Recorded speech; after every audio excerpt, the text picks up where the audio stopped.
अस्सलाम वालेकुम बच्चों, आज हम करने जा रहे हैं मैथ 9th क्लास का मैथ का चैप्टर नंबर 1। उसमें हम एक्सरसाइज 1.1 करेंगे। सबसे पहले मैं आपको बता देती हूँ मैट्रिक्स होता क्या है। अ रेक्टेंगुलर एरे और a formation of a real numbers. Real numbers 0 से लेकर 1 तक 100 तक 100 ऑन जितने मर्जी हो सकते हैं। जब हम उनको एक ब्रैकेट में बंद कर देंगे तो उसको हम नाम देंगे मैट्रिक्स का। ठीक है, मैट्रिक्स का। ठीक है, अब उसके बाद हमारे पास आ जाती हैं रो। रो क्या होती हैं? रो जो हॉरिजेंटल लाइन पे होती हैं ना, जो हॉरिजेंटली नंबर्स लिखे होते हैं उसको हम कहते हैं रो, और जो वर्टिकली लिखी होती हैं उनको हम कहते हैं कॉलम। ठीक है, कॉलम ये हो गया। अब उसके बाद मैं आती हूँ ऑर्डर ऑफ मैट्रिक्स के ऑर्डर कैसे लिखना है। अब ये हमारे पास है मैट्रिक्स एम। मैट्रिक्स एम है तो हमने पहले इसमें रो लिखनी है। रो कितनी होती हैं? दो इसमें रो हैं और 3 इसमें कॉलम है। 3 कॉलम है तो इसको हमने लिखना है 2 हाइफन लगाना है बाय, उसके बाद फिर 3 लगा देना है, क्योंकि 3 कॉलम है हमारे पास तो हमने 3 लगा दिया। ठीक है, अब इक्वल मैट्रिक्स क्या होती हैं? इक्वल मैट्रिक्स वो होती हैं जिसमें रो और कॉलम दोनों इक्वल होती हैं। जैसे अगर हम ए मैट्रिक्स को देखें तो ए मैट्रिक्स में देखें तो 2 ही रो हैं और 2 ही कॉलम हैं। पहले हमने रो लिखनी है फिर हमने कॉलम लिखना है। ठीक है, अगर हम यहाँ पे अब आ जाएं तो हम देखेंगे कि हम अगर एक्सरसाइज 1.1 देखें। अब एक्सरसाइज 1.1 में आपको कराने लगी हूँ, आपने ध्यान से इसको देखना है, समझना है। जब तक आपको समझ नहीं आएगी आपको कोई भी क्वेश्चन सॉल्व नहीं होगा। ठीक है, अब हम कर रहे हैं एक्सरसाइज 1.1। एक्सरसाइज 1.1। ठीक है, अब इसमें जो सबसे पहला क्वेश्चन है वो है find the order of the following matrix. हमने फॉलोइंग मैट्रिक्स है उनका हमने ऑर्डर बताना है कि कैसे लिखना है। सबसे पहले हमारे पास आ जाता है ए पार्ट। ठीक है, अब मैं ये क्वेश्चन लिख रही हूँ। सबसे पहले आपने ध्यान से देखना है। 2 3 -5 और 6। ठीक है, अगर हम इसमें देखें तो हमारे पास 2 रो हैं और 2 ही कॉलम है। रो कैसी हैं? जो मैंने अभी आपको बताया, 2 रो होती हैं हॉरिजेंटली जो लिखी होती हैं नंबर्स, उनको हम कहते हैं रो, और जो वर्टिकली होती हैं उसको हम कहते हैं कॉलम। अब ये देखें, एक ये रो बन रही है और एक ये रो बन रही है, तो 2 रो हो गई हमारे पास, और ये एक कॉलम बन रहा है और ये एक कॉलम बन रहा है, तो हमारे पास 2 ही कॉलम हो गए। अब हमने इसको लिखना कैसे है? लिखना ऐसे है, सबसे पहले ऑर्डर ऑफ मैट्रिक्स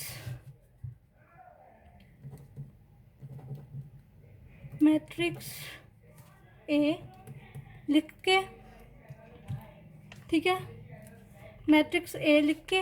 अब उसके बाद हमने देखो, पहले हमने रो लिखनी है। रो होती हैं 2 ही रो हैं, ये देखो 1 और 2।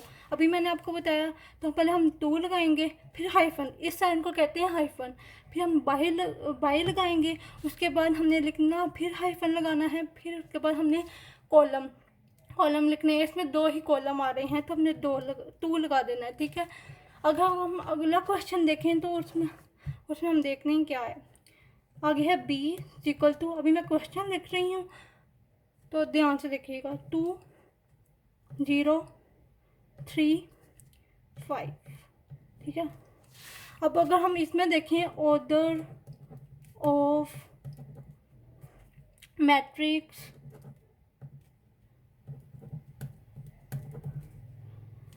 बी है। अगर हम इसका ऑर्डर देखें तो देखेंगे ये वाली जो है ये रो है। ठीक है, अब इसमें एक ये रो आ रही है, एक ये रो आ रही है, तो हम सबसे पहले रो लिखेंगे 2, फिर हाइफन लगाएंगे। अब देखिए इसमें क्वेश्चन में कि 2 ही रो कॉलम आ रहे हैं, एक ये कॉलम आ रहा है, एक ये कॉलम आ रहा है, तो हम बाई लगाएंगे और फिर हाइफन लगाएंगे और फिर हम 2 लगा देंगे। ठीक है, ये हो गया। अब अगला देखते हैं सी पार्ट। ये मैं क्वेश्चन लिख रही हूँ। सी पार्ट में क्या, ये देखें, अब इसमें 2 है और 4 है। ठीक है, अब इसमें अगर हम देखें तो इसमें पहले मैं लिख ऑर्डर ऑफ मैट्रिक्स सी। अब अगर हम इसमें देखें तो इसमें एक रो बन रही है और 2 कॉलम बन रहे हैं, ठीक है। ये एक कॉलम है, ये एक और कॉलम है। तो इसमें हम देखेंगे 1 हाइफन लगाएंगे, उसके बाद बाय और फिर हाइफन लगाएंगे और 2 रो बन रही हैं, ठीक है। अब उसके बाद हम जब चौथे पे आ रहे हैं, चौथा डी है हमारे पास। डी में अगर हम देखेंगे 4 है, क्वेश्चन में 6 है, ठीक है।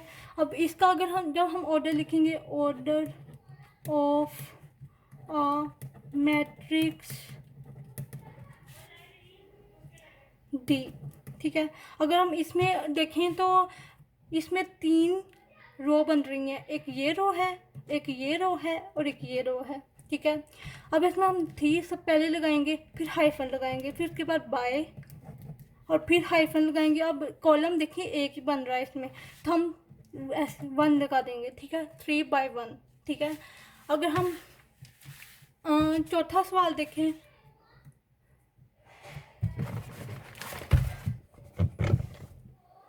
अगर हम चौथा सवाल 5वां सवाल देखें, अभी मैं क्वेश्चन लिखने लगी हूँ। ई पार्ट है हमारे पास 5वें क्वेश्चन में। ए है, डी है, बी है, ई है, सी है और एफ है, ठीक है। ये हमारे पास।